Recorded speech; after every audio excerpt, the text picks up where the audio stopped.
با فرو رسیدن فصل گرمای سال و پخته رسیدن محصولات پلیزی که در شاهراه‌ها، بازارهای استعمالی و در کوچه و رسته‌ها به فروش گذاشته شده است، طلبات استعمال کنندگان نیز زیاد می‌گردد. هر یک محصولات روزی برای جای نگهداشت و مهلت استفاده بری خود را دارد. ضمن کارهای نظارتی، متخصصان مرکز تامینات بی‌خطری آذوقه‌واری و مرکز نظارت دولتی سانیتاری اپیدمیولوژی در ناحیه کوشانیان معلوم می‌گردد که در اکثریت نقطه‌های فروش محصولات پلیزی و دیگر موادها گرچند جای نگهداشت مواد با طلبات استعمال کننده جوابگو است، کمبودی‌های جدی که به سلامتی انسان خطر دارد و مبتلا شدن به بیماری درونروی از احتمال دور نیز از معیار زیاد بودن نیترات و نتریت در ترکیب محصولات میباشد. محصولات پلیزی و دیگر موادها باید در جایهای مخصوص نگاه داشته شوند تا اینکه ساکنان محصولات تر و تازه و به سلامتی منفعت آور را دسترس نمایند. بسیار جورا ما سنجیدیم زیاد بود که فکر میکنم دهقانا دارو را بسیارتر میدهند. برای وقتی که دارو بسیار دادن نیترات برای نیتراتش زیاد میشود. مسئله ما همین است که اساساً خریداران باید از جایهای مقرر گردیده تربوز و خربوزه که باشد در جای سایه باشد نگهداری کرده شود، مهلتش نگذشته باشد. مهلت 2 روز 3 روز بسیار اگر در آفتابی نگاه داشته شود، من نگاه میکنم یک خلاص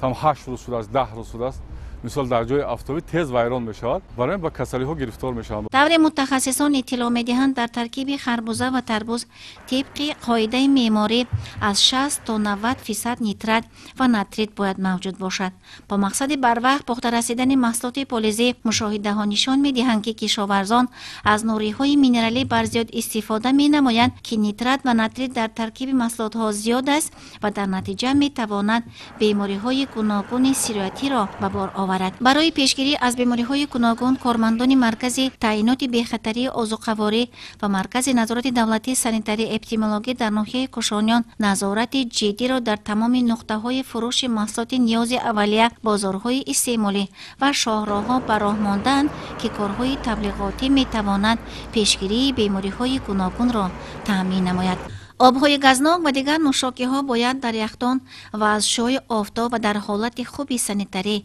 نگاه داشته شود، چون که این آبها نیز مهلت استفاده بری دارد، می تواند به سرخنای معده روده و عضوهای درونه انسان خطرآور باشد. کارهای نظارتی و فهماندهی از طرف کارمندان ساختارهای ذکر گردیده پیوسته انجام داده می شود و چنان متخصصان ساحه تندرستی اطلاع می دهند به قیدگیری بیماری های درونروی و زهرآلودشوی نسبت به همین دوره سال گذشته در بین کودکان کمتر می باشد. پیشگیری به استبابت است و از معیار استعمال دلخواه محصولات می تواند انسان را به بیماری های گوناگون مبتلا سازد. فصل تابستان که خروج بیماری های سیریاتی درونروی شدید راه های نفس، دامنه و زرپروین می باشد، پدر و مادران باید نسبت سلامتی فرزندان اهمیت جدی دهند و استفاده از یخدان ها که تمام محصولات نگاه داشته می شود پیش از استعمال به حالت مقرری آن اهمیت جدی دهند تا اینکه به دیگر عضوها تاثیر نرسانند. قانون جمهوری تاجیکستان درباره حقوق استعمال کننده تصدیق گردیده است